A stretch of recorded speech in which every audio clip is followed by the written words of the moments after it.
Good evening friends.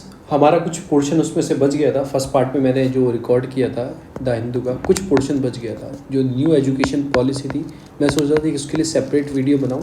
मैं इसमें आपको पूरा समझा दूंगा न्यू एजुकेशन पॉलिसी है क्या।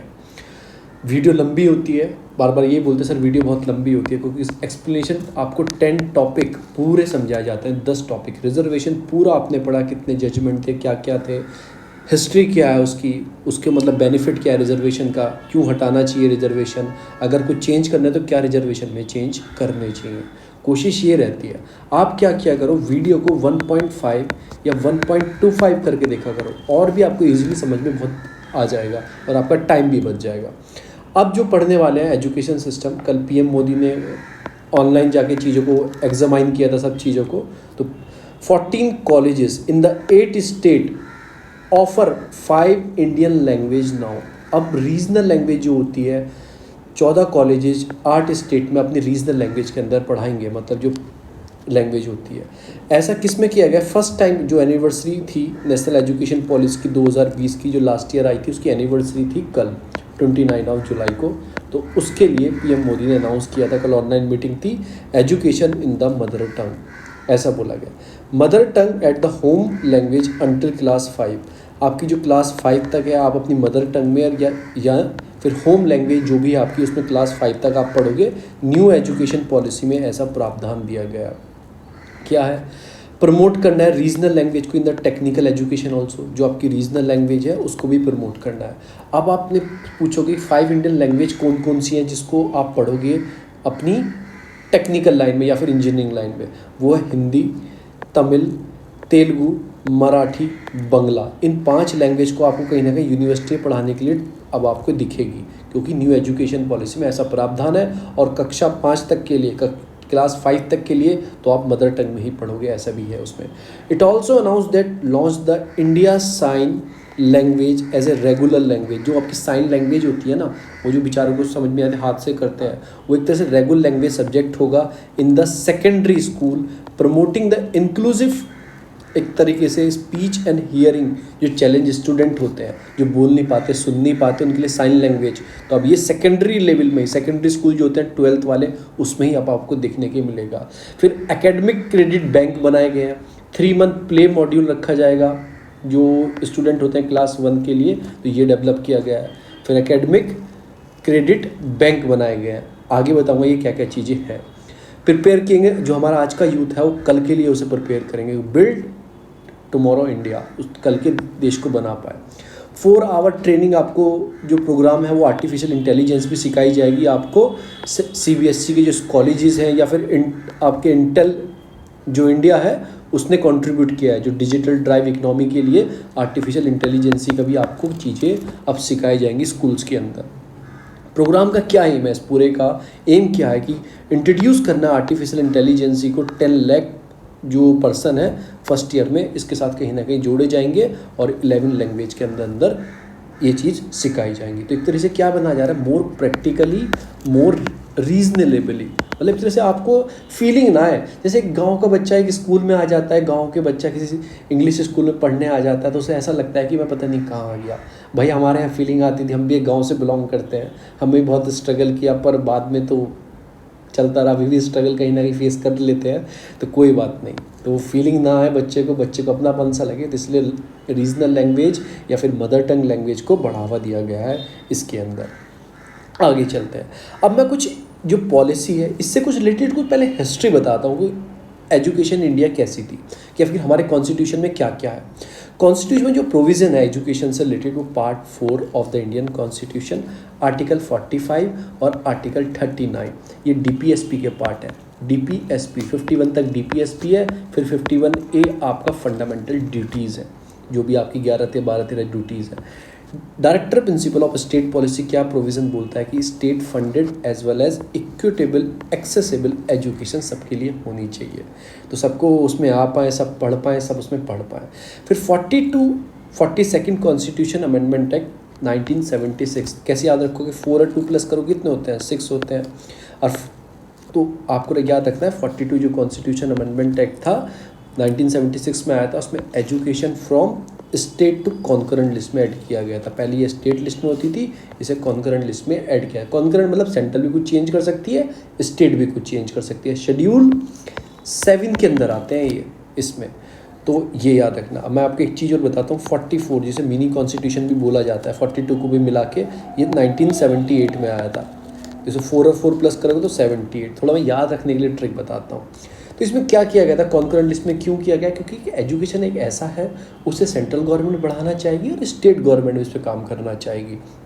तो by the central government provide the board direction, state government accepted to follow it. Central government क्या करती है, सेंट्रल गवर्नमेंट के बोर्ड है जैसे CBSE हुआ, वो डायरेक्शन देते हैं और जो स्टेट गवर्नमेंट उसे फॉलो कराती है उस डायरेक्शन को। तो कुछ ऐसी चीज़ें हैं, but it is not mandatory. Instant Tamil Nadu does not follow the 3 language formula prescribe by the first education policy जो आई थी 1968 में, पर कहीं ना कहीं तमिलनाडु ने फॉलो नहीं किया। ये कॉन्ट्रडिक्शन चलते रहते हैं।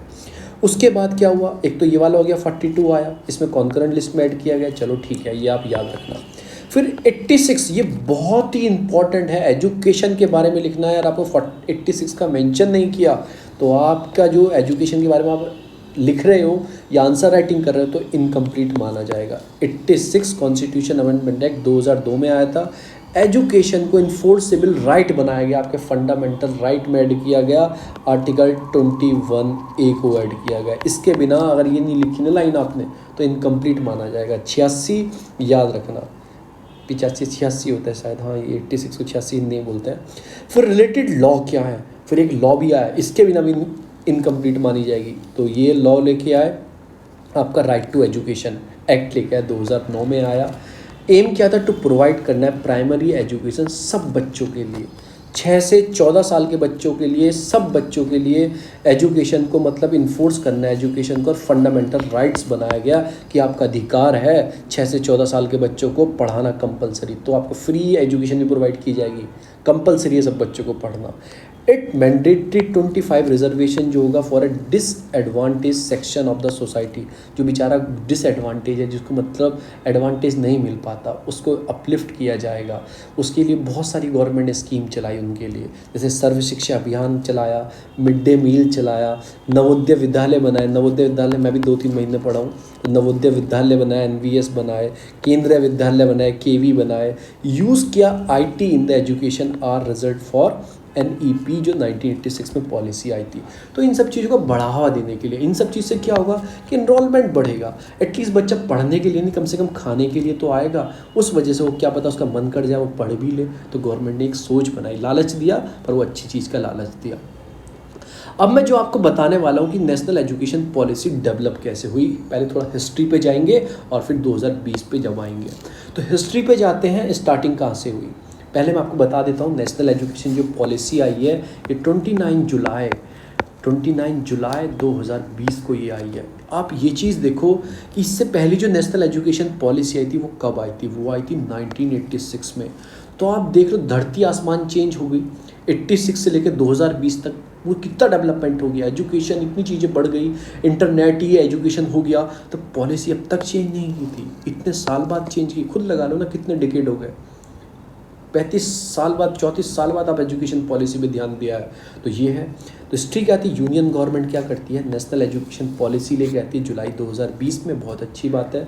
मिनिस्ट्री ऑफ HRD, इसमें development as a education minister, ठीक है ना, मिनिस्ट्री, इसको एजुकेशन मिनिस्ट्री बना दिया गया है, HRD को। ये है, ये अप्रूव करती है न्यू नेशनल एजुकेशन पॉलिसी 2020 बनाती है।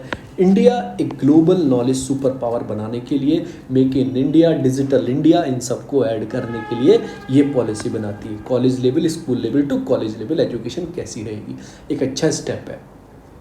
दुनिया चेंज कर रही है, अपनी एजुकेशन सेक्टर कैसे मॉडर्नाइज किया जा सके। हम अभी भी उसी में पढ़े थे, 34 साल पुराने वाले सिस्टम पे, हमारा अभी भी वहीं पे हम पढ़े थे। तो स्टार्टिंग कैसे होती है, हमारा देश आज़ाद होता है 1947 के अंदर आज़ाद होते हैं। 1948 से 49 तक एक यूनिवर्सिटी एजुकेशन कमीशन का गठन किया जाता है कि यूनिवर्सिटी को एजुकेशन कैसे देनी है। फिर 51 में इलेक्शंस होते हैं, पार्लियामेंट बनती है, सब कुछ होता है। 52-53 में सेकेंडरी एजुकेशन कमीशन का गठन किया जाता है कि चलो पहले कॉलेज की हो गई। अब सेकेंडरी एजुकेशन को भी देख लेते हैं। 1964-66 में एजुकेशन कमीशन बनती है अंडर कोठारी कमीशन, जिसको बहुत फेमस है कोठारी कमीशन एजुकेशन के लिए। 64 में 66 में याद रखो। 65 में क्या हुआ था, हमारी लड़ाई हुई थी किसी से, तो आप ऐसे याद रख सकते हो कि उस टाइम पे कोठारी कमीशन भी आई थी, बिल्कुल आई थी। नेशनल पॉलिसी ऑन एजुकेशन 1968 में कोठारी कमीशन बनती है, तो वो अपनी कुछ रिकमेंडेशन देती है और 2 साल बाद ही क्या होता है, चीज़ें बन जाती है नेशनल एजुकेशन पॉलिसी। भारत को पहली एजुकेशन पॉलिसी 68 में मिल चुकी है। ऊपर मैंने आपको बताया इसमें क्या क्या चेंजेस किए गए थे। फिर क्या होता है कि 742 कॉन्स्टिट्यूशन अमेंडमेंट किया जाता है, कॉन्करेंट लिस्ट में लाता है। मैंने ऊपर आपको बताया स्टेट लीड से कॉन्करेंट में लाते हैं, क्योंकि सेंट्रल बोर्ड्स है, सेंट्रल इंप्लीमेंट करती है, कोई रूल्स बनाती है, स्टेट उसको फॉलो कराती है, तो दोनों का उसमें तो कॉन्करेंट लिस्ट में ऐड किया गया। फिर कॉन्करेंट लिस्ट में 10 साल बाद क्या करते हैं, फिर दोबारा एजुकेशन पॉलिसी चेंज करते हैं 1986 में। 85 में 84 में इंदिरा गांधी का टाइम था, तो जब अपने उनके लड़के आते हैं, शायद 86 में तो आ गए थे, राजीव गांधी बन गए थे, तो वो आते हैं, वो चेंज करते हैं एजुकेशन पॉलिसी को 1986 में। उसके बाद डायरेक्टली ये 2020 में हुई थी, कुछ मॉडिफिकेशन हुए थे आपकी नरसिम्हा राव की गवर्नमेंट के टाइम पे। 1986 में कुछ मॉडिफिकेशन किए गए थे, ठीक है। तो उसके बाद 1992 तक चलता रहता है, कांग्रेस ध्यान नहीं देती है, इतना कुछ किया सबको। फिर 2016 मोदी जी बोलते हैं नहीं, बच्चों की एजुकेशन चेंज करनी है, सुब्रमण्यम कमेटी बनती है, TSR सुब्रमण्यम कमेटी बनाई जाती है। उसके बाद भी बात नहीं बनती, फिर 2019 में दोबारा कस्तूररंगन कमेटी का गठन किया जाता है। उसके बाद सारे रिकमेंडेशन लेके नई पॉलिसी बनाई जाती है, ऐसे आप याद रखना। अब इसमें फीचर्स क्या है, आपका सिस्टम क्या है अब तक, रिप्लेस 10+2 कि 10वीं तक पढ़ो, फिर 11-12 पढ़ो, फिर ग्रेजुएशन का है। पर नहीं, इसमें हम नया सर्कुलम डेवलप करेंगे। 5-3-3-4 का सर्कुलम जो होगा, कैरिकुलम होगा, वो डेवलप करेंगे। अब इसमें है क्या कि 3rd से लेके 8 तक, 8 से 11 तक, 11 से 14 तक और 14 से 18 तक का मतलब बच्चों का ये होना चाहिए। ये वाला इन्होंने पूरा स्टेप डेवलप किया है। अब इसमें है क्या, ये 5+4+ मैं आपको बता रहा हूँ, ये है क्या कि जो पहले जो आपके साल होंगे, जो 5 साल होंगे शुरू के होंगे आपके, वो किस चीज़ के लिए होंगे, वो 9 to 12, जो 14 से लेके आपकी, सॉरी मैं गलत आ गया, नीचे आओ, ये यहाँ से है, ये शायद मैंने इसमें भी ऐड अंदर इसके कर दिया है थोड़ा सा। नीचे आओ। जो पहले 5 साल होंगे वो आपका फाउंडेशनल स्टेज होगी, जब आप क्लास बिल्कुल एक आंगनबाड़ी गांव में पढ़ते होंगे, बिल्कुल वो नर्सरी, LKG, UKG।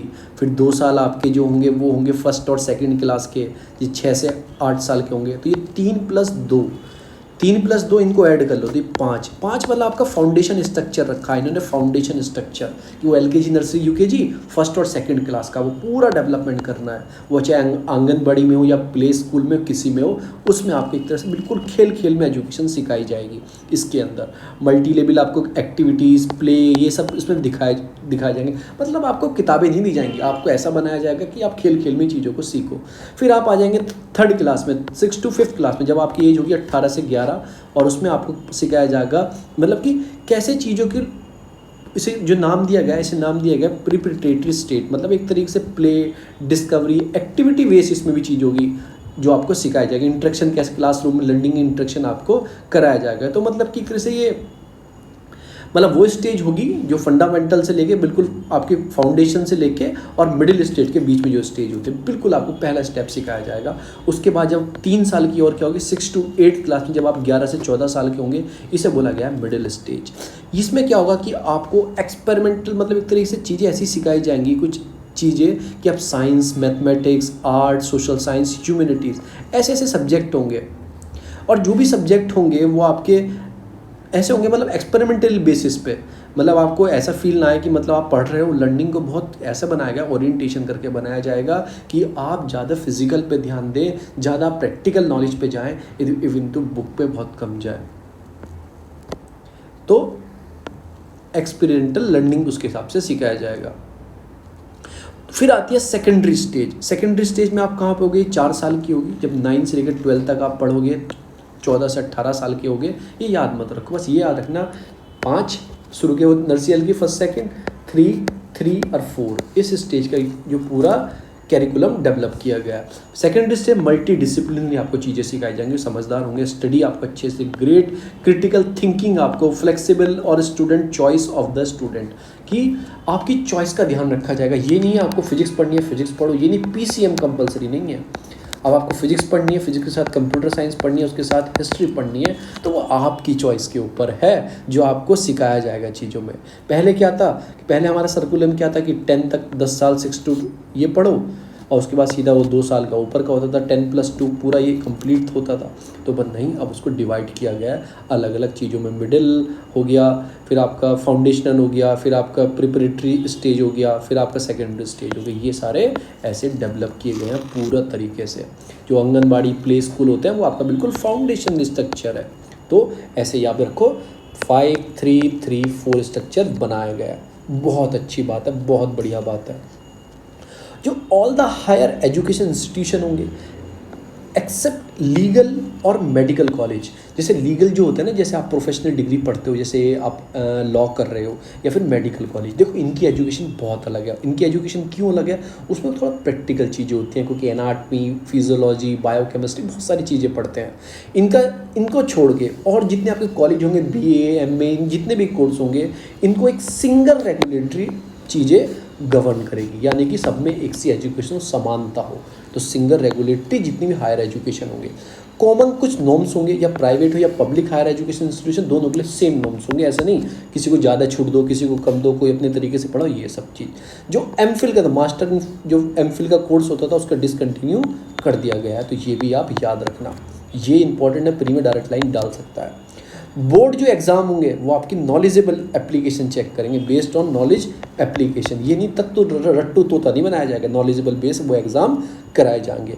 आपकी home language, mother tongue language, regional language बहुत फोकस किया गया है अप टू 5 क्लास तक के लिए। अब आप आ जाओ इसके स्ट्रक्चर के ऊपर। 5 क्लास का स्ट्रक्चर कहाँ था इसमें, 3 to 5 जो ये लेवल है ना आपका, 5+3 वाला जो है यहाँ तक, मतलब आपका प्रिपरेटरी स्टेज तक, तो यहाँ तक आपको रीजनल लैंग्वेज में पढ़ाया जाएगा, मदर टंग लैंग्वेज में। यानी कि 2+3 का वाला स्ट्रक्चर था ना पहला, 5+3 वाला स्ट्रक्चर था ना पहला, इसमें आपको रीजनल लैंग्वेज में या मदर टंग लैंग्वेज में पढ़ाया जाएगा, और आपकी इच्छा है तो आपको पढ़ाया जाएगा। ऐसा ये स्ट्रक्चर में हमारे डिफाइन किया गया है। जो आपकी पहली 2 स्टेज है आपकी मदर टंग वाली लैंग्वेज होगी। फिर आता है कॉमन एंट्रेंस एग्जाम होगा। जैसे अलग अलग यूनिवर्सिटी अपने तरीके से एग्जाम लेते हैं, आप कॉलेज में एडमिशन लेते हो वो भी अपने अलग अलग एग्जाम लेते हैं। नहीं, अब admission to the university higher education institution common CEE बोलेंगे इसे, कॉमन एंट्रेंस एग्जाम लिया जाएगा। स्कूल का जो कैरिकुलम होगा रिड्यूस किया जाएगा टू द कोर कॉन्सेप्ट। अब ये नहीं कि फालतू चीज़, कोर कॉन्सेप्ट को आप समझो, और ज़्यादा जो इंट्रीगेशन बढ़ाया गया वोकेशनल एजुकेशन के लिए भी बढ़ाया गया फ्रॉम द क्लास 6 आप वोकेशनल स्टडीज़ भी आपको दी जाएंगी। तो ये कुछ फीचर्स हैं हमारी न्यू एजुकेशन पॉलिसी के। तो मोर प्रैक्टिकल, मोर आपको ऐसा फील आए, बस अपनेपन सा फील आए, प्रैक्टिकल चीज़ें पता लगे। बस ये नहीं किताब पढ़ लिया आपने कि किरचॉफ लॉ पढ़ लिया, गैल्वेनोमीटर पढ़ लिया, आपको पता नहीं किरचॉफ लॉ क्या होता है। तो प्रैक्टिकली बनाया जाए। आपको भी नहीं पता होगा किरचॉफ लॉ फिजिक्स का टर्म है, ठीक है। फिर उसके बाद प्रिंसिपल्स क्या है कि फ्लेक्सिबिलिटी बढ़े, जो इसमें ऊपर जो पढ़ा है इसमें क्या है, इसके अंदर फ्लेक्सिबिलिटी बढ़े। नो हार्ड सेपरेटेशन नहीं दिखाई दे आपको सब्जेक्ट, कैरिकुलम और एक्स्ट्रा कैरिकुलर एक्टिविटीज़ में, ऐसा आपको हार्ड ना दिखाई दे। एक तरीके से मल्टी डिसिप्लिन एजुकेशन बनाया गया है। कॉन्सेप्चुअल अंडरस्टैंडिंग आपको सिखाई जाएगी, क्रिटिकल थिंकिंग, इथिकल वैल्यू सिखाई जाएंगी जब हो जाओगे डिसिप्लिन नेचर आपको। Teacher as a heart of learning process. फिर ये बनाया स्ट्रॉन्ग पब्लिक एजुकेशन सिस्टम को डेवलप किया गया। तो ये सारी चीज़ इसमें ऐड की गई हैं। और मैं थोड़ा सा आपको बता देता हूँ लर्निंग प्लान क्या है। Look at the key feature of new education policy. Public जो स्पेंडिंग है एजुकेशन के ऊपर बाय द स्टेट और सेंटर, उसको बढ़ाया जाएगा 6% ऑफ GDP। अभी जो है 1.2 या 1.8% हम GDP का खर्च करते हैं, उसे बढ़ाया जाएगा। बहुत बढ़िया बात है, मैं इस चीज़ को सपोर्ट करता हूँ अगर ऐसा बढ़ाया जा रहा है। अभी आप चेक करना और कमेंट में डालना, या फिर ग्रुप में जा सकते हो, डिस्क्रिप्शन बॉक्स में ग्रुप का लिंक है, आप उसे ज्वाइन कर सकते हो, उस ग्रुप में डालना। अब ये हमारी गवर्नमेंट कितना GDP का जो खर्चा करती है एजुकेशन के लिए वो आप कमेंट में बताना। जो मिनिस्ट्री ऑफ HRD है या फिर मिनिस्ट्री ऑफ एजुकेशन है उसको रीनेम कर दिया गया, वो तो कर ही दिया गया था लास्ट ईयर, वो भी किया गया। फिर सेपरेट किया जाएगा technology unit to develop a digital education source. अब डिजिटल पे बहुत फोकस किया जाएगा। मैंने आपको ऊपर बताया ना आर्टिफिशियल इंटेलिजेंसी, 10 लाख बच्चों को ऐसा डेवलप करना आर्टिफिशियल इंटेलिजेंसी के लिए, कम से कम 4 घंटे उनको पढ़ाया जाएगा आर्टिफिशियल इंटेलिजेंसी बारे में। तो ये सीवे टेक्नोलॉजी और डिजिटल ड्राइव डेवलप करना एक बहुत बड़ा फ़ायदा हुआ है कोविड से हमको, कि हमें जो पैसा लगता ना ई एजुकेशन सिखाने के लिए, डिजिटल एजुकेशन सिखाने के लिए, वो कम से कम लोगों ने, आधे लोगों ने खुद ही अडॉप्ट कर लिया है। तो इसका बहुत बड़ा फ़ायदा हुआ है स्टूडेंट्स को। फिर स्कूल एजुकेशन कैसे होगी ऊपर मैं बता ही चुका हूँ। फिर उसे यूनिवर्सलाइजेशन बनाया जा रहा है एज 3 से लेकर 10 तक, ठीक है ना। मिशन इंश्योर करना है कि लिटरेसी या न्यूमरेसी स्किल डेवलप हो जाए 2025 तक, ऐसा करना है। मदर टंग लैंग्वेज है क्लास 5 तक के ऊपर ही बता चुका हूँ। न्यू कैरिकुलम जो है 21 सेंचुरी के हिसाब से होगा। क्लास 6 तक आपको मतलब स्किल लाइक कोडिंग क्लास 6 में, और वोकेशनल इंटीग्रेशन स्टार्ट हो जाएंगी क्लास 6 से। 5 तक आपको रीजनल बिल्कुल सॉफ्ट तरीके से पढ़ाया जाएगा, एकदम फीलिंग डेवलप की जाएगी। 6 से आपको थोड़ा मॉडर्नाइजेशन, जैसे वोकेशनल स्टडी, कोडिंग करना, कोडिंग मुझे भी भूल जाता हूँ मैं भी। तो ये फिर बोर्ड एग्ज़ाम को मतलब ईजियर बनाया जाएगा और रीडिज़ाइन किया जाएगा। बोर्ड एग्ज़ाम को रीडिज़ाइन और ईजियर किया जाएगा। अब कुछ हायर एजुकेशन, उसमें क्या कि और जो होंगे मेडिकल छोड़ के, लीगल छोड़ के, सबको मतलब एक से रेगुलेट करेंगे। फ्लेक्सिबल बनाया गया, होलिस्टिक मल्टी डिसिप्लिन जो यूजी के कोर्स होते हैं अंडर ग्रेजुएशन वाले, डिग्री को 3 to 4 ईयर ड्यूरेशन के कर दिए गए हैं। 1 to 2 ईयर की पीजी प्रोग्राम भी करेंगे, but no MPhil programme, MPhil को बाहर कर दिया। ये पूछ सकता है आपसे। कॉलेज जो एफिलिएटेड होंगे system to be phased out in 15 years, मतलब थोड़ा सा वो रिन्यू करेंगे। फिर डिजिटल ड्राइव में क्या है कि न्यू एजुकेशन पॉलिसी, इसमें चीज़ें की गई हैं कि टेक्नोलॉजी एजुकेशन देनी है, टेक्नोलॉजी को घुसाया गया है एजुकेशन के अंदर, ठीक है ना। फिर डेडिकेट करना है यूनिट को purpose creating digital infrastructure, digital आपके कंटेंट जो कैपेसिटी है उसको डेवलप किया जाएगा। और भी मैं आपको पोर्टल बता सकता हूँ, जैसे स्वयं प्रभा पोर्टल है, DTS चैनल चल रहे हैं, ये सारे डिजिटल एजुकेशन के लिए है। इंटीग्रेशन करना टेक्नोलॉजी का with the improve the class process को अच्छे कर पाएँ। टीचिंग जो टीचर्स एजुकेशन है उसको भी थोड़ा अच्छा करना है कि minimum degree qualification for a teachers in a 4 year integration BEd degree programme. अगर टीचर्स होंगे उनके, पहली बात तो उसके पास डिग्री होनी चाहिए, क्वालिफिकेशन डिग्री होनी चाहिए फॉर ए टीचिंग के लिए, और उसके साथ साथ will be a 4 year integrated BEd degree programme उसने किया हो कम से कम, बच्चों को पढ़ा पाए। फाइनेंशियल सपोर्ट दी जाएंगी जो बिल्कुल गरीब तबके के लोग हैं, जैसे ST SC OBC सोशली और इकोनॉमिकल बैकवर्ड डिसएडवांटेज ग्रुप है, उनको दिया जाएगा। प्राइवेट जो इंस्टीट्यूशन है will be encourage offer the scholarship to this types of students, मतलब उनको भी जो गरीब बच्चे प्राइवेट में पढ़ना चाहेंगे तो उनको स्कॉलरशिप प्रोग्राम दिए जाएंगे। प्रोफेशनल एजुकेशन बढ़ाया जाएगा, प्रोफेशनल एजुकेशन को बढ़ावा दिया जाएगा। Technical university, health science university, legal educational जो आपकी एग्रीकल्चर यूनिवर्सिटीज़ हैं, aim to become a multi discipline institution, उनको बनाया जाएगा। ये सारे कुछ इसके अंदर चीज़ें हैं। अब मैं कुछ मेरिट्स बताता हूँ इसकी एजुकेशन क्या मेरिट। एक तो कॉम्प्रिहेंसिव है, जो न्यू एजुकेशन पॉलिसी है, एड्रेस करती है एंटायर जो गैमुट है एजुकेशन का, प्री स्कूल से लेकर टू द डॉक्टोरियल स्टडी तक, from professional degree to vocational study. तो इसको बहुत कॉम्प्रिहेंसिव बनाया गया है चीज़ों को। अर्ली जो एजुकेशन होगी अडॉप्ट ऐसे होगी 5533+ मॉडल पे होगी। School education starting for age 3, आप प्री स्कूल में या एडमिशन लेंगे प्ले स्कूल में या आंगनबाड़ी सेंटेंस होते हैं उसमें लेंगे 3 साल की उम्र में एडमिशन। उसके बाद वो पहले 3 साल आपके नर्सरी LKG UKG, फिर 3 साल आपके फर्स्ट सेकंड सॉरी, तो ये 5 हो गए। ये 5 साल पहले ये हैं, फिर आपके क्या हो गए 3rd से लेके आपका 5th क्लास तक, और उसके बाद आपका हो जाएगा 6th क्लास से ऊपर तक, और फिर लास्ट में ये होंगे 4 साल आपके 9 से लेके 12 तक। ईजी टू रेगुलेशन, सबको एक साथ कर दिया गया, चीज़ों को एक साथ, इंस्पेक्शन कॉलेज हो जो सबका, तो इजी हो पाए रेगुलेट करने। होलिस्टिक अप्रोच रखी है इन्होंने कि इंटर अलाइ किया है कि जो चीज़ें हैं स्ट्रक्चर इनइक्वालिटी को कम करने के लिए, ये सबके लिए एक समानता को डेवलप किया है। चीज़ों को कॉमर्शलाइजेशन ना किया जाए, चीज़ों का उसको कम किया गया। प्रमोट किया गया है इंक्लूसिव, क्या प्रमोट किया गया है कि इंक्लूसिव फंड दिया जाएगा या सोशली एजुकेशन डिसएडवांटेज जो स्टूडेंट्स है, जो मैंने आपको बताया था यहाँ पे बताया, फाइनेंशियल सपोर्ट प्रोवाइड की जाएंगी। ऐसे स्टूडेंट है प्राइवेट कॉलेज भी स्कॉलरशिप प्रोवाइड करेंगे। कुछ चैलेंजेस हैं हमारे सामने अभी भी, लैक इंटीग्रेशन नहीं है, लैंग्वेज बैरियर बहुत बड़ा है, मैंने बहुत फेस किया। मतलब एक तरह से मल्टी लिंग्विस्टिक डिबेट नहीं है इसके ऊपर, लैक ऑफ फंड भी नहीं है, अभी तक बोला ही तो है 6%। उसके बाद लॉजिकल लिमिटेशन है, ये तो मुझे भी नहीं पता पेडालॉजिकल लिमिटेशन क्या है। इंस्टीट्यूशनल लिमिटेशंस है, इंस्टीट्यूशनल हमारे नहीं है, इतने सारे बच्चे हैं। इशू विद एग्जामिनेशन, हमारे में एग्जामिनेशन का मतलब पास करना, नॉलेज नहीं देना हमारे यहाँ, प्रैक्टिकल चीज़ें नहीं होती हमारे यहाँ इतनी। तो इन सब चीज़ों के इशू है, और भी आप अपनी तरफ से देख सकते हैं, इनको हटा के आप अपनी तरफ से सोचो क्या क्या है। कि लैक ऑफ फंड आपको जानते हैं, अकाउंटेबिलिटी इतनी नहीं है पढ़ाई में, फिर इंटीग्रेशन नहीं है पढ़ाई के अंदर, फिर मल्टी डिसिप्लिन अप्रोच नहीं है, और भी इंस्टीट्यूशन कुछ लिमिटेशंस हैं। पढ़ाई इज़ मोर लर्निंग, ज़्यादा पढ़ाने पे ध्यान दिया जाता है in compare to more practical नहीं है। तो ऐसे कुछ लिख देते हैं, लेस प्रैक्टिकल मोर लर्निंग के हिसाब से मोर रीडिंग है। तो ये कुछ आप मेंशन कर सकते हैं। तो ये पूरी एक हमारी एजुकेशन पॉलिसी थी। इसके ये पॉइंट्स प्री में पूछे जा सकते हैं, कुछ भी पॉइंट प्री में पूछा आपसे जा सकता है। तो यहीं पे ये एजुकेशन पॉलिसी को, यहीं पे पूरी हमारी एजुकेशन पॉलिसी ख़त्म हो जाती है। दूसरा जो टॉपिक आता है वो आता है सेक्सुअल हरेसमेंट का। अभी एक बिल पास किया जा रहा है, बिल नहीं, एक केस आया, 391 कंप्लेंट फाइल हुई हैं सेक्सुअल हैरेसमेंट की शी बॉक्स पोर्टल पे। शी बॉक्स पोर्टल कौन देखता है? वो देखता है आपका ministry of women and child development.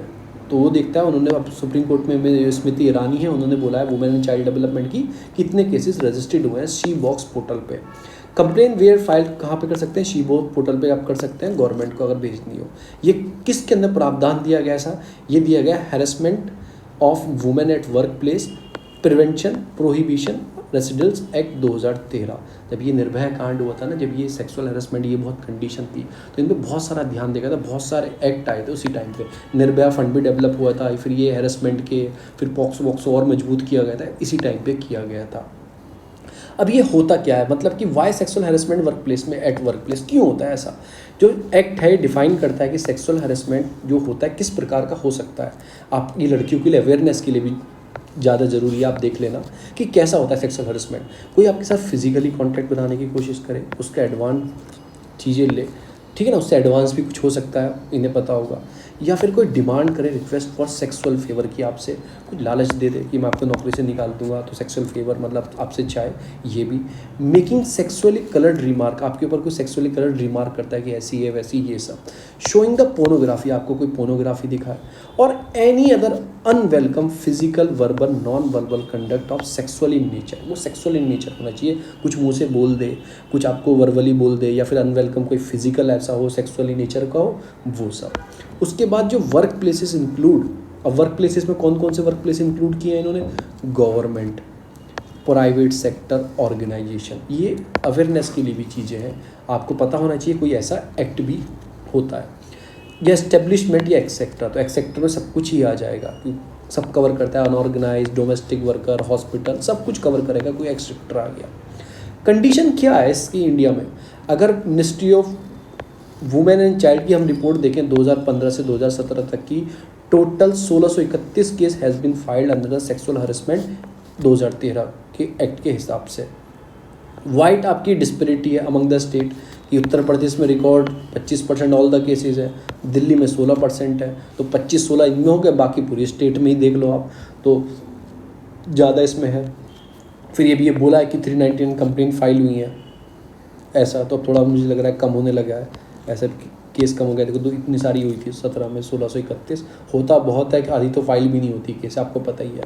फिर हमारे पास इंडियन नेशनल बार एसोसिएशन है, जो सर्वे कंडक्ट कराया, ओवर 6000 एम्प्लॉयज़ 2017 में इन्होंने एक सर्वे कराते हैं। जो आपकी इंडियन बार एसोसिएशन है, जो वकीलों की संगठन है, तो ये कि सर्वे कराते हैं। सर्वे में क्या 6000 महिलाओं का सर्वे कराते हैं जो काम करती है। सर्वे में क्या पता लगता है? Sexual harassment is a wide spread is in a different job sector. It also found harassment जो होता है वो इतना वाइड है, आधी तो रिपोर्ट भी नहीं होती, मतलब इन चीज़ों की बहुत सबसे ज़्यादा जो होता है सेक्सुअली फेवर के लिए। मैं आपकी नौकरी को इंप्रूव कर दूँगा। आपने वो हैशटैग मीटू कैंपेन सुना था, मीटू, उसमें वो मिनिस्टर तक के नाम आ गए थे बहुत सारों के, ये वो, तो आप देख लो तो कितना चलता है। वो इतने साल पुराने मिनिस्टर थे, 8-8 साल पहले वो मिनिस्टर थे, अब नाम खुले थे, तो आधी कंप्लेन भी नहीं होती है इस वजह से, डर के मारे बहुत सारे रीजंस होते हैं। अब इनिशिएटिव क्या लिए गए इसको रोकने के लिए, मतलब प्रिवेंट करने के, रोकने के लिए, इन सब चीज़ों के लिए? सबसे पहला जो हमारे जो कॉन्स्टिट्यूशन या फिर आईपीसी धाराओं के अंदर आता है, वो आता है आईपीसी प्रोविज़न सेक्शन 354। अगर कोई वर्ड या गेस्चर या एक्ट कोशिश करे आपके साथ करने की, तो ये वाला प्रावधान है आपके पास सेक्शन 509। या फिर कोई dealing with outrage in the modesty of the women either by forcibly आपसे कुछ करने की कोशिश करे, वो सेक्शन 354 के अंदर आएगा। बस आपको याद नहीं रखना, आपको बस आईपीसी के अंदर है कुछ प्रावधान इनके। दूसरा आता है, इंडिया ने एक साइन किया है आपका CEDAW, convention on elimination all the form of जो डिस्क्रिमिनेट होते हैं अगेंस्ट वुमेन के 1980 में। इंडिया ने इसको रेक्टिफाई किया है इस कन्वेंशन को लेटरली। तो एक ये वाली कन्वेंशन है CEDAW, याद रखोगे।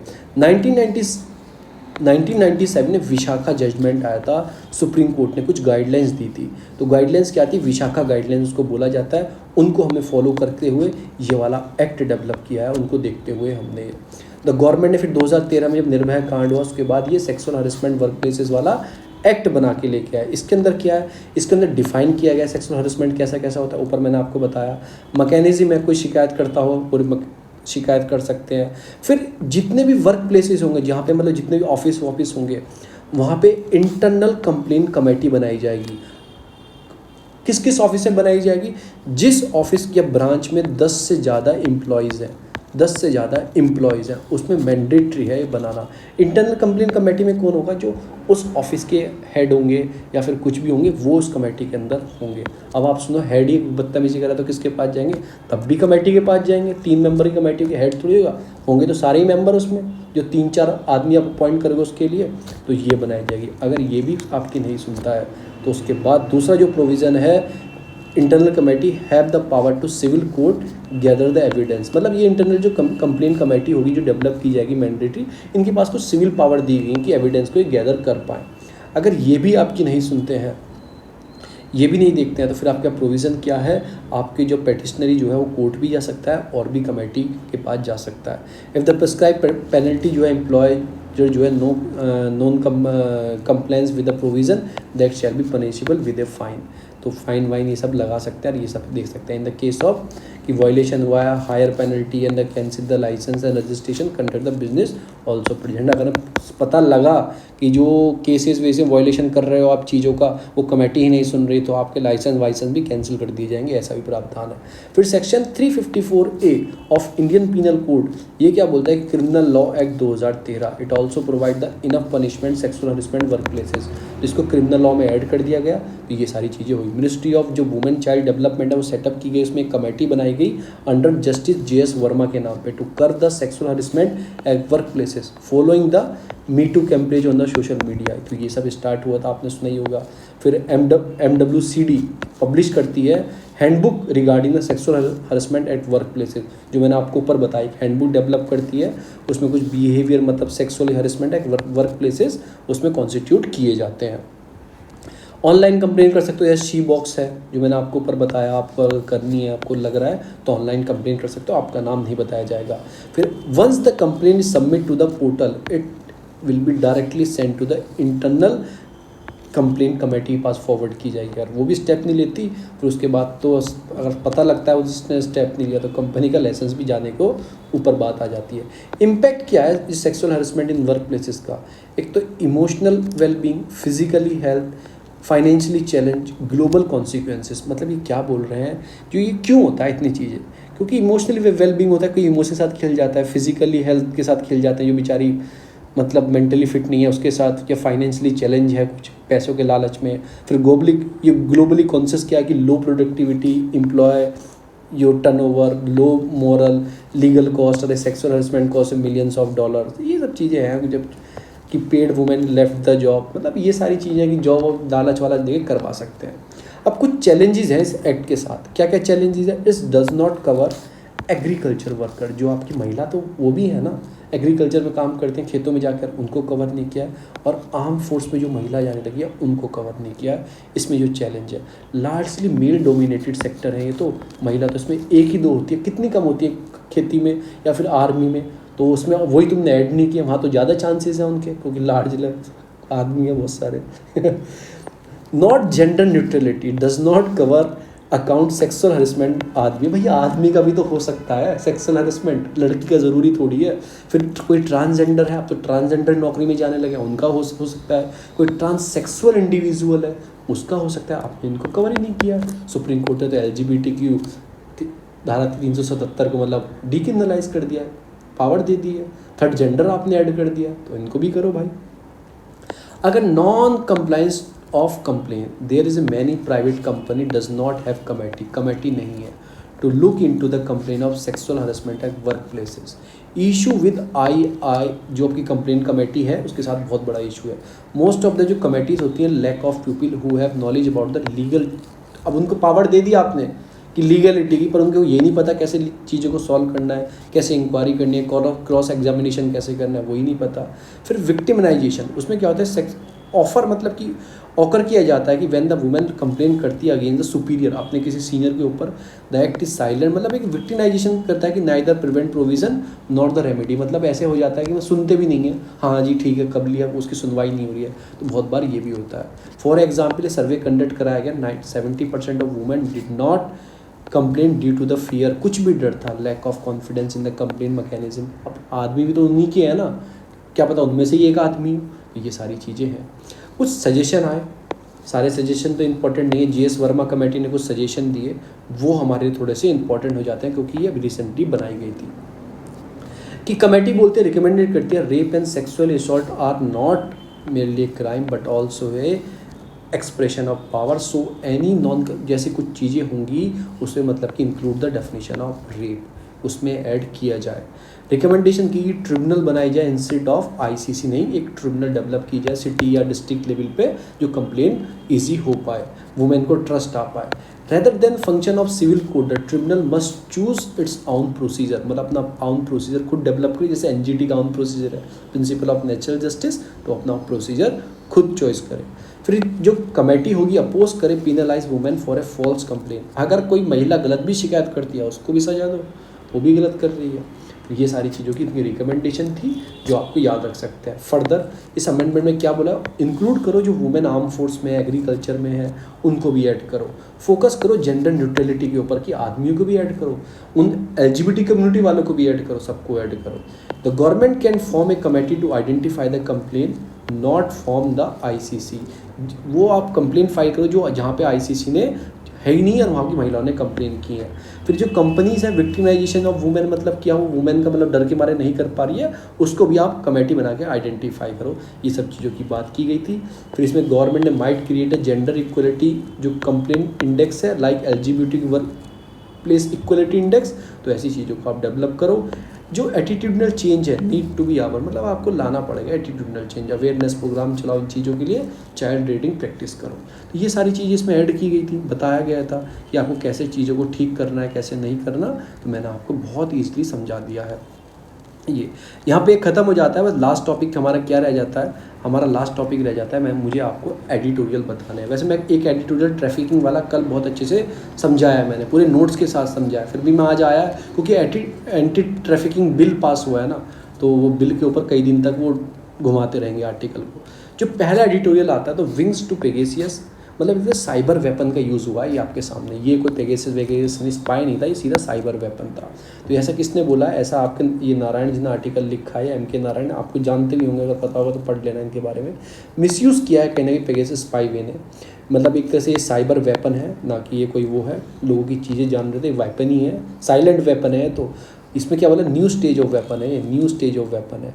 ये बोल रहे हैं कि साइबर वेपन की तरह आपने यूज़ किया है। अर्लियर इसके इंसिडेंट पाए गए थे, 1990 में पाए गए थे, तो हमें याद नहीं, हमास में पाए गए थे, फ़ोन कॉन्टैक्ट एक्सप्लोजिव, मतलब फ़ोन को फोड़ दिया था, उसमें एक्सप्लोजिव करके मतलब कुछ कर दिया होगा छेड़छाड़, तो ये सब उसमें पाए गए थे। फिर मतलब ये पूरी एक ड्रामार्केटिंग, मतलब transformation broad about cyber technology, मतलब टर्न द सेंचुरी, मतलब साइबर लॉ ऐसा इतना बढ़ गया है, एक साइबर क्राइम एक तरह से पूरा ये बनता जा रहा है, और ये साइबर वेपन बोला जाता है। आप किसी की इन्फॉर्मेशन चुरा लो, आपको ईजी होगा उस देश को मतलब हैंडल करने के लिए। अभी मुझे सारी इंटेलिजेंस की खबर मिल जाए पाकिस्तान की, तो हमारी आर्मी को बहुत ईजी होगा हर चीज़ खबर पाने के लिए। तो एक तरह से पूरा वेपन ही है एक तरह से। और फिर मतलब कि ये मॉरल होता है, उसने डिमरकेटेड किया था एक्सेस टू द कंप्यूटिंग, फिर internal open the whole new, मतलब कि कम्युनिकेशन, ये सब इतना इंपॉर्टेंट नहीं है, पता नहीं कहाँ कहाँ से लिखते हैं। प्राइवेसी का उल्लंघन है आपको पता ही है, कोल्ड वार टाइम पे भी वो अभी दोबारा स्टार्ट हो गया हमारे इंडिया में। मतलब ये 5वीं तरह की वारफेयर है, पहले हम ज़मीन पर लड़ते हैं, सी में लड़ते हैं, एयर में लड़ते हैं, फिर स्पेस में लड़ते हैं, एंटी स्पेस मिसाइल्स डेवलप नहीं होगी यहाँ। अब ये नया तरह का है साइबर वेपन, ये पांचवी तरह का एक तरह से वारफेयर है। आपको याद रखना है कि मिलिट्री और नेशनल सिक्योरिटी दोनों तरह का हार्म है इस पर। Even the everyday life cyber weapon become the weapon of choice, ठीक है ना। तो ये आपके सामने खड़ा हो गया है। इजराइल एक तरह से डोमिनेंस मतलब चीज़ों पे, चाइनीज़, रशियन, कोरियन सब इन चीज़ों पे ध्यान दे रहे हैं, इन चीज़ों को डेवलप कर रहे हैं, स्पाई कर रहे हैं दूसरी कंट्री को, इन सब चीज़ों को ध्यान दिया जा रहा है। फिर यूएस इजराइल ने एफर्ट लगा के एक बार मतलब जो आपका ईरान की है उनकी आपकी नटांज करके जो फैसिलिटी है, न्यूक्लियर पावर प्लांट है उनका, उसको भी स्पाई कर लिया था उन्होंने। तो ये सब क्या है कि इन्फॉर्मेशन गैदरिंग कर रहे हो, इससे बहुत फ़ायदा होता है। मतलब कैसे चीज़ों का स्ट्रेटेजी पता लगती है सामने वाले की। अब तो पहले तो थोड़ा प्रॉब्लम होती थी, अब तो जीरो क्लिकिंग अटैक है। आपको बस ऐसे देख रहे हो आप में से, आप धोखे से क्लिक भी हो गया, बस आपके फ़ोन में घुस गए, या फिर आपको व्हाट्सएप पे आपको कॉल है, आपने पिकअप कर ली तो आपका पूरा फ़ोन का एक्सेस पा लिया उन्होंने। तो ऐसी ऐसी चीज़ों का यूज़ किया जा रहा है। फिर इसको मिसयूज़ भी किया जा सकता है, सिविलियन के साथ भी किया जा सकता है, मिलिट्री के साथ भी उस चीज़ को यूज़ से किया जा सकता है चीज़ों का। फिर लास्ट में यही बोलेंगे, अगर हमने इन्हें पकड़ना है, हम इन्हें पकड़ना चाहते हैं तो गवर्नमेंट को कनेक्टेड करना पड़ेगा to the network. Cyber threat not only bound to the intensified. तो चीज़ों को आपको क्या करना पड़ेगा, अपनी चीज़ों को अपग्रेड करना पड़ेगा, अपनी चीज़ों को उनके हिसाब से चीज़ों को डेवलप करना पड़ेगा अगर आपको डील करना है इसके साथ। क्योंकि थ्रेट बहुत बड़ा है, आपको पता नहीं है कितना वर्नेबल बिना चाहे आपके पास ही आ जाएंगे। तो आपको क्या करना है, एक सॉल्यूशन बनाया कि आर्टिफिशियल इंटेलिजेंस एक सॉल्यूशन है जो इसको रोक सकती है, डिटेक्ट करके रोक सकती है। तो आप आर्टिफिशियल इंटेलिजेंस को इतना अच्छा बनाओ कि वो ऑटोमेटिक टूल हो जाए। जैसे ही आपके कोई डिटेक्ट हुआ, डिफ्लेक्ट हुआ, या फिर कोई प्रिवेंटिव कोई भी चीज़ आई फ़ोन में, वो एकदम पकड़ेगी और उसे वहीं पर रोक देगी। तो आर्टिफिशियल इंटेलिजेंस ही आपके सामने एक टूल है। इतना इंपॉर्टेंट नहीं था तो 4-5 चीज़ पिकअप करो और बस अपने दिमाग में रख लो। एक तरह जैसे ये पिकअप करो, पांचवी तरह की वार है। एक तरह साइबर वेपन है, कोई साइबर स्पाई नहीं था ये, ठीक है ना।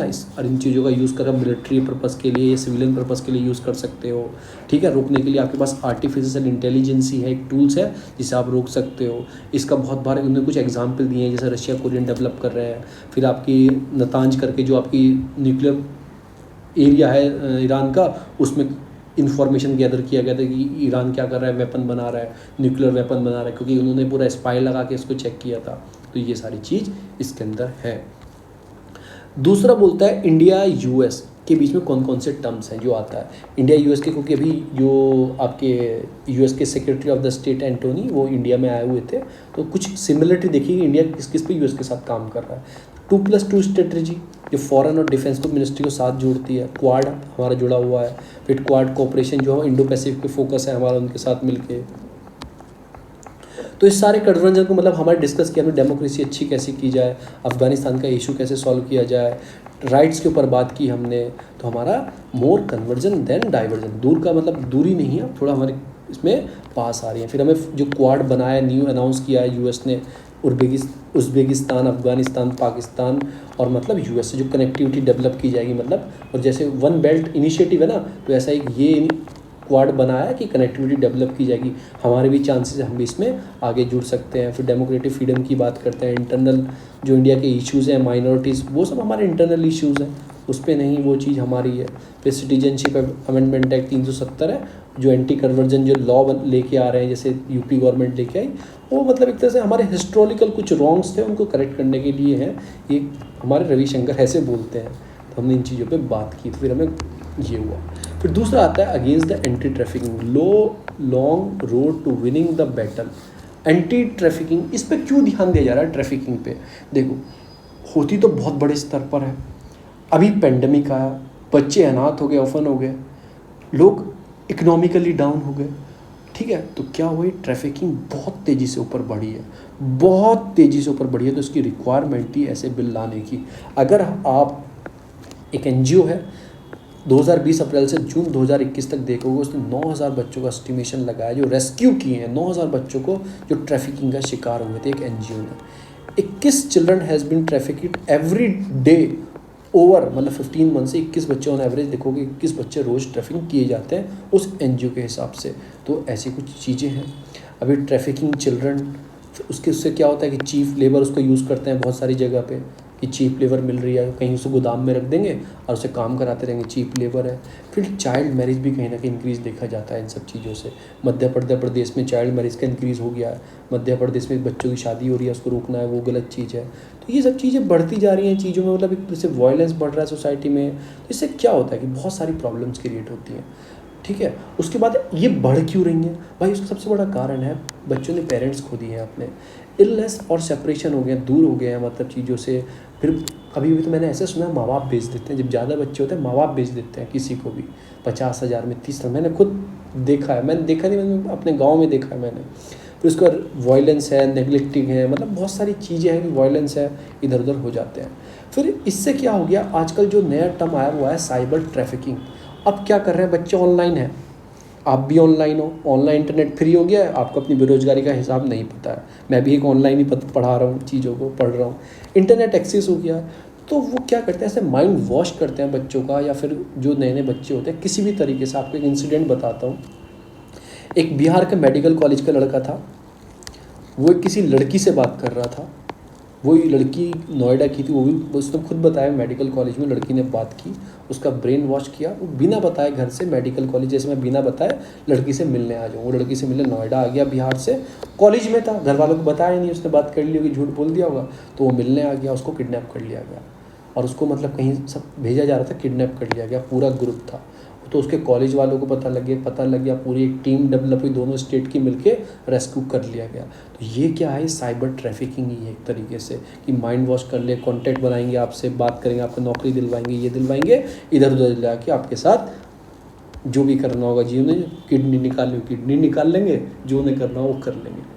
तो यूनाइटेड नेशन ऑफिस जो ड्रग एंड क्राइम है, वो क्या बोलता है कि पेंडेमिक टाइम से इन चीज़ों पे बहुत सारी चीज़ें बढ़ गई हैं।